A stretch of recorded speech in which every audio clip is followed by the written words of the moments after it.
हाम्रो दलको झण्डा देख्नुभयो? पार्टीको झण्डा छ हाम्रो? छैन है, पार्टीको झण्डा छैन।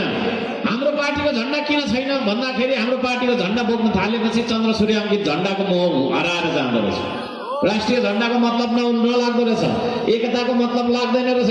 त्यसले गर्दाखेरि हामीले चाहिँ तपाईँको के त भन्दाखेरि बिना झण्डाको पार्टी, बिना कार्यकर्ताको पार्टी, बिना नेताको पार्टी, श्रमदाताको मात्रै पार्टी बनाएर हामी आएका छौँ। जाँदैनौँ। अनि परिवर्तन चाहिँ गफले ल्याउँछ कि मतले, भोटले ल्याउँछ है?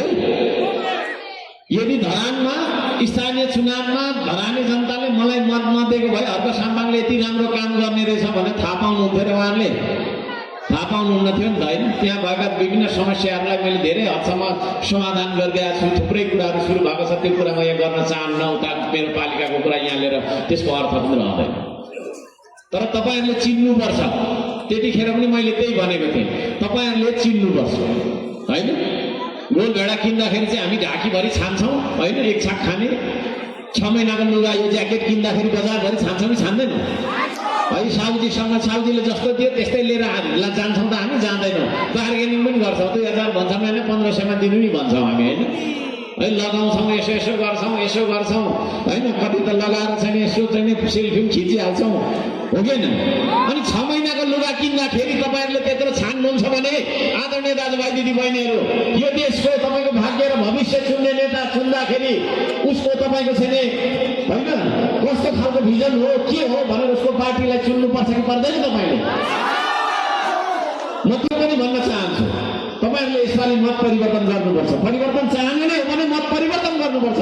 मुखले गीत गाएर यहाँ रमाइलो संस्कृति भनेको यस्तो एउटा अचूक औषधि हो, जुन औषधिले यो देशको क्यान्सर भन्दा पनि क्यान्सर, महाक्यान्सर, त्योभन्दा उता के हुन्छ त्यो खालको तपाईँको थट भन्दा पनि धेरै लास्टै स्टेजमा पुगेको क्यान्सरको रूपमा रहेको भ्रष्टाचार रूपी रोगलाई निको बनाउन सक्छ।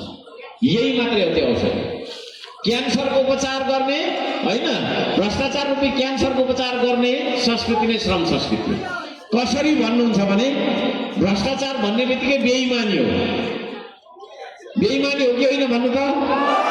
हो। देशको पैसा चोर्नु हो क्या? तपाईँहरूले दिएको कर उठाउने, त्यहाँ राखेको कुरालाई चाहिँ विभिन्न नीति बनाएर मैले मेरो गोजीमा हाल्छु, देश बनाउने पैसाले मैले घर ठहराउँछु भने त्यो भ्रष्टाचार हो कि होइन? नीति श्रम संस्कृतिले न ठग्नु भन्छ, न चोर्नु भन्छ, न ढाक्नु भन्छ। श्रम संस्कृतिले एउटा बेइमान मान्छेलाई पनि इमान्दार बनाउन सक्छ भन्ने मेरो ठोकुवा हो। एउटा ठगेर हिँड्ने गफाडी मान्छेलाई 1 महिनासम्म श्रमदानमा ल्याउनुपर्छ, ठुल्ठुलो ढुङ्गा देशको लागि बोकाउनुपर्छ। 30 दिनसम्म बोक्यो भने 31औं दिनदेखि उसले पनि हाम्रो धरती, हाम्रो आकाश, हाम्रै परिवेश भन्छ होइन? हो दिनभरि हिजो सुत्थ्यो होला, दिनभरि आउला यात्रा भञ्जल केरमले हानेकै गर्थ्यो होला। कतिखेर चाहिँ साथीको गोजीको पैसा मैले मारेर मेरोमा ल्याउँ भनेर तास खेल्थ्यो होला। त्यस्ता मान्छे सम्पूर्णलाई तपाईँको श्रम अभियानमा बोलाउनुहोस्। तपाईँहरूलाई चाहिँ के अरे अनुभव गर्नु नै छ। 15 दिन पछाडि त्यो मान्छे देशभक्त बन्छ, काम गर्नुपर्छ। चामल खान नपाएर मान्छे मरिराखेको छ, एक कोठा पैसा राखेर बस्ने हामी? दुई टिपर पैसा यता गएर हेराफेरी गरेर बस्ने, अरबौँको कुरा घरि कता के भनेर बस्ने? यी सम्पूर्ण कुराको चाहिँ जरा उखेल्ने हो भने श्रम संस्कृतिबाट एउटा इमान्दार मान्छेको जन्म गराउनुपर्छ। त्यो इमान्दार मान्छेले भोलिको दिनमा तपाईँको चाहिँ कसैलाई ठग्दैन, कसैलाई चोर्दैन भन्ने विश्वास म यहाँलाई दिलाउँछ। श्रम संस्कृतिको कुरा, आत्मविश्वास र श्रमिकलाई हेर्ने दृष्टिकोण अत्यन्तै अपमानजनक छ होइन? यहाँ कोही मान्छे श्रम गरेर आयो भने पसिना गना हेर, गोबर आएको किसान हेर, त्यो हातभरि मैला लिएर आएको मजदुर, यो पसिना गनाउने उता जा भन्छौँ हामी होइन? हो कि भन्नु न? तर तपाईँको छेउमै फेरि देश बेचेर होइन राकसँगले हुन त मैले टोपी यस्तो लगाइदिनु भयो, यस्तो टोपी कालो चस्मा देश बेचेको टक्क 2 करोडको गाडीमा सट्टायो भने त्यसलाई नमस्कार गर्छ कि गर्दैन समाजले? त्यस्तो समाजको दृष्टिकोणलाई चेन्ज गर्नको लागि, परिवर्तन गर्नका लागि आएको संस्कृति हो श्रम संस्कृति। काम गर्ने मान्छेलाई हामी सम्मान गर्छ। काम गर्ने मान्छेहरूको देश बन्नुपर्छ यो।